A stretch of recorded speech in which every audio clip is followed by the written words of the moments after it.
না, আল্লাহ আমি পঙ্গু না, অনেকে পঙ্গু। আল্লাহ আমাকে আপনি কত কিছু দিয়েছেন যেটা অনেককে দেন নাই। আমার চোখ দুটো ভালো, আমার অনেক নেয়ামত আমি আপনার ভোগ করছি। আল্লাহ আমি আপনার নেয়ামতের শুকরিয়া আদায় করছি, স্বীকৃতি দিচ্ছি, কৃতজ্ঞতা আদায় করছি। হে আল্লাহ, আপনার রাসূলের প্রতি আপনি রহমত নাজিল করেন। আপনি যদি লম্বা চড়া বিস্তারিত না বলতে পারেন, আপনি সূরা ফাতিহাটা পড়েন, আলহামদুলিল্লাহ রাব্বিল, আল্লাহর প্রশংসা সেখানে হয়ে গেছে, আলহামদুলিল্লাহ রাব্বিল আলামিন পড়েন, দুরূদ শরীফ পড়েন, বাস। এরপরে আপনি এবার বলেন, আল্লাহ আপনি আমাকে মাফ করে দেন। আল্লাহ আমার বাবা চলে গেছেন, তাকে মাফ করে দেন। আল্লাহ আমার মা দুনিয়া থেকে চলে গেছেন, তাকে মাফ করে দেন। ভাইরা আমার, আসল কথা হলো আমরা সেই ব্যথাটাই অনুভব করি না।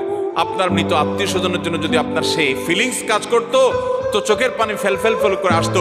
আপনি যদি আল্লাহর কাছে কোনো কিছু মায়ের পেজ দিয়া, অর্থাৎ সুন্দর করে সাজায় গোছায় বলতে নাও পারেন, আপনি নিশ্চিত থাকেন শুধু চোখের পানিটা যদি আপনি ফেলেন, চোখের পানিও আসে না, শুধু কান্নার ভান করে আপনি যদি আল্লাহর দিকে হাত তুলে আপনি যদি সময় কাটান।